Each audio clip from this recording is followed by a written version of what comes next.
Përshëndetje, ditën e sotme do t'ju sjell recetën e tas qebapit, është një recetë tradicionale shqiptare.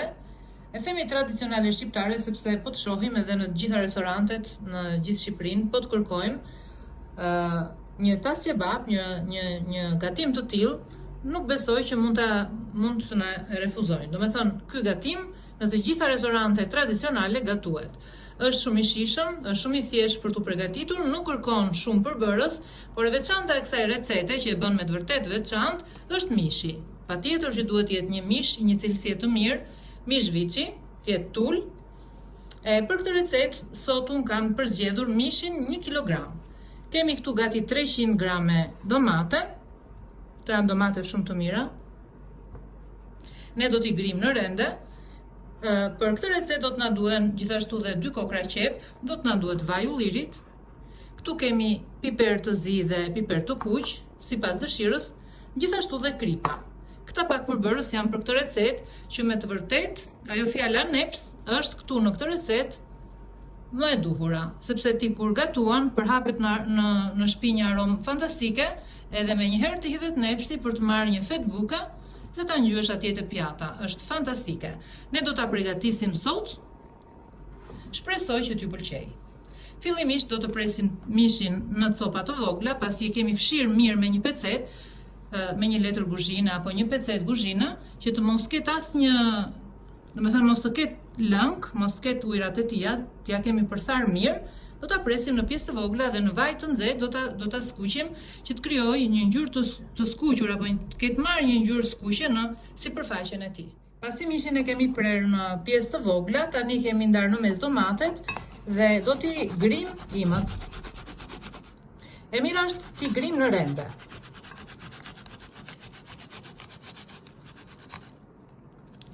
Pra në këtë mënyrë do të grim domatet, sepse na duhet vetëm tuli tyre. Kjo gjellë shumë mirë mund të përgatitet edhe pa domate, nëse keni atë koncentratin e plot të trashë të salcës së domates. Mund të merrni nga ai dhe mund të përgatisni gjellën tas qebapin me salcën e domates. Pra me salcë domatesh mund të na duhen gati 2 lugë gjelle.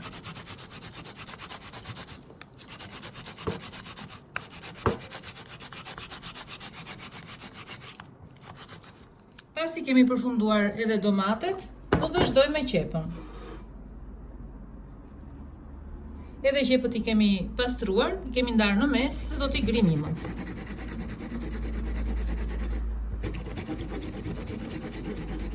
Është më mirë për këtë recetë ta grini qepën imët në rende. Kemi vendosur tani tenxhere në zjarr, kemi vënë aty edhe vajin, e kemi lënë të ngrohet pak dhe do të skuqim mishin.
Tani që kemi lënë mishin të skuqet, do të marrim një tigan tjetër.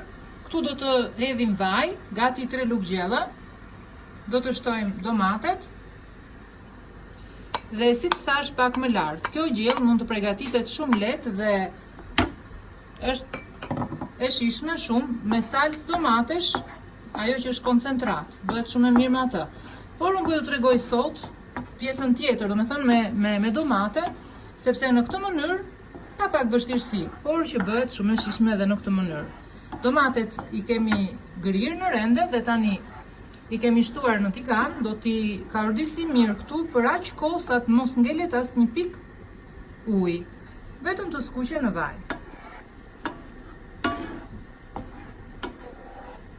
Si që shohim, domatet e kanë avulluar komplet ujin, dëgjohet edhe kërcitja e vajit tani, sepse ai po bën punën e tij, po skuqen domatet, por duhet i lëmë edhe pak, si që shohim, do durojmë edhe pak, do t'i përzjejmë.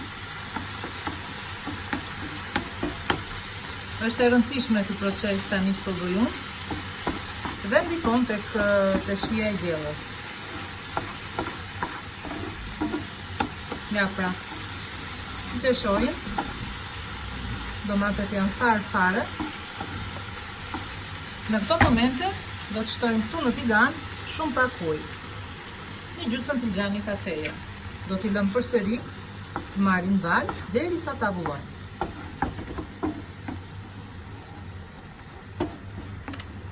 Ja pra po shohim që uji që në shtuam ka avulluar, tani e kemi gati, edhe do ta mbyllim sobën. Do të marrim tenxherën e madhe,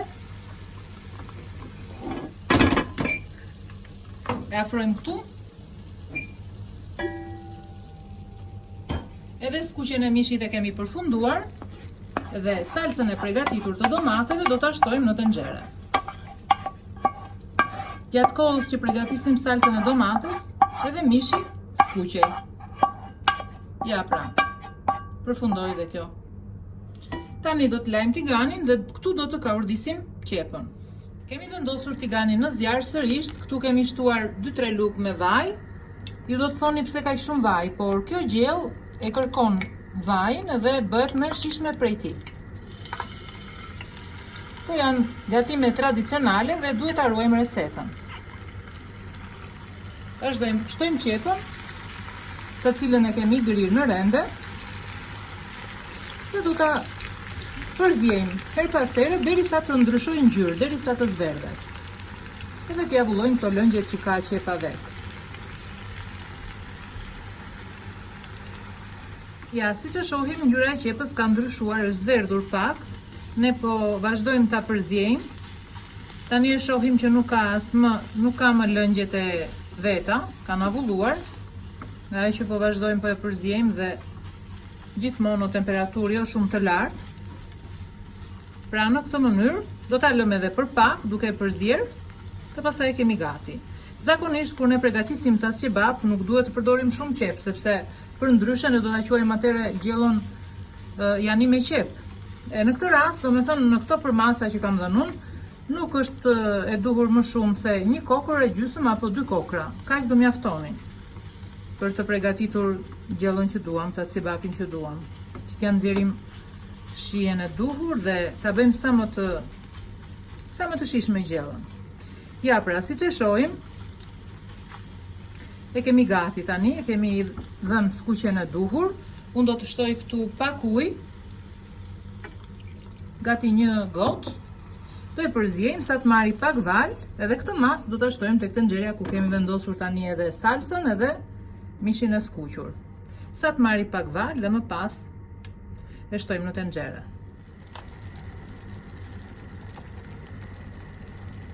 Ja pra, shohim që edhe qepa ka marrë vaj, si qepën ashtu edhe salsën e domates, këtu në tigan, i shtojmë pak ujë dhe fillimisht të zjejmë pak këtu. Shohim që po zjen. Kaq është e mjaftueshme. Tani ne do të marrim tenxherën, e vendosim edhe mbi të do të vendosim edhe qepën. Do të shtojmë qepën këtu. Do të shtojmë gjithashtu edhe ujë. Në këtë përmasa do të shtojmë gati 2 litra me ujë.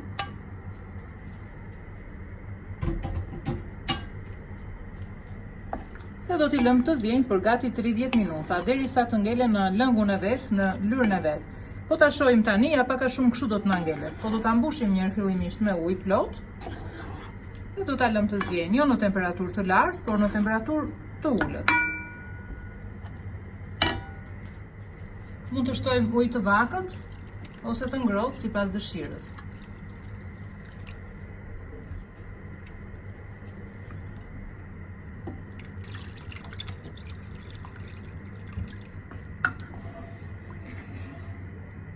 Ja pra do ta lëm të zjej tani, do t'i vendosim kapakun dhe pak nga fundi do të shtojmë këtu kripën, piperin e kuq dhe piperin e zi. Kjo është përgatitja e tasjebapit, në fund do të shohim edhe rezultatin. Ja pra pasi kemi lënë kohën e dur gjellës për të zjerë, tani ka ardhur momenti të shtojmë këtu kripën. Kripën po e shtojmë në fund, për arsye sepse në fillim hollom shumë ujë dhe po të hedhim shumë krip, ndoshta bëhet e kripur, sepse gjatë kohës që zjen, gjella ka shtrohur, ka avulluar lëngjet. Këtu do të shtojmë piperin e zi edhe piperin e kuq. Në këto momente do t'i lëm jo më shumë se 5 minuta të zjenjë së bashku dhe më pas do të mbyllim sobën. Ja pra ku e kemi përfunduar edhe gjellën për sot, tasjebap tepër i shijshëm, aroma e tij ka ndezur gjithë ambientin, mezi presim që ta shijojmë dhe siç e shohim, nuk kemi shumë lëng, sepse kjo gjellë kështu duhet të jetë, të ketë shumë mish dhe pak lëng. Ja pra ne do ta servirim tani.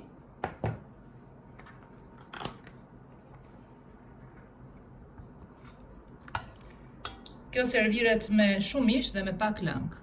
Mund ta konsumoni me patate të skuqura, zakonisht kur na ndodh më përpara në das ma konsumoj në këtë mënyrë, me patate të skuqura, por edhe tani në zona të ndryshme të Shqipërisë, tasjebapi gjithmonë shoqërohet me patate të skuqura, kur edhe në përvdekje të ndryshme në këtë mënyrë shoqërohet. Por dhe me pilaf mund të shoqërohet shumë mirë, mund ta konsumoni dhe kështu, siç e kemi servirur ne, me bukë të thekur, të lyer me pak hudhër dhe me vaj ulliri, ka mënyra të ndryshme. Ja pra ku e kemi përfunduar recetën edhe për sot. Shpresoj ta pëlqeni këtë recetë, është një recetë e vjetër, tradicionale, shumë e shijshme dhe ja vlen ta marrësh mundimin ta përgatisësh.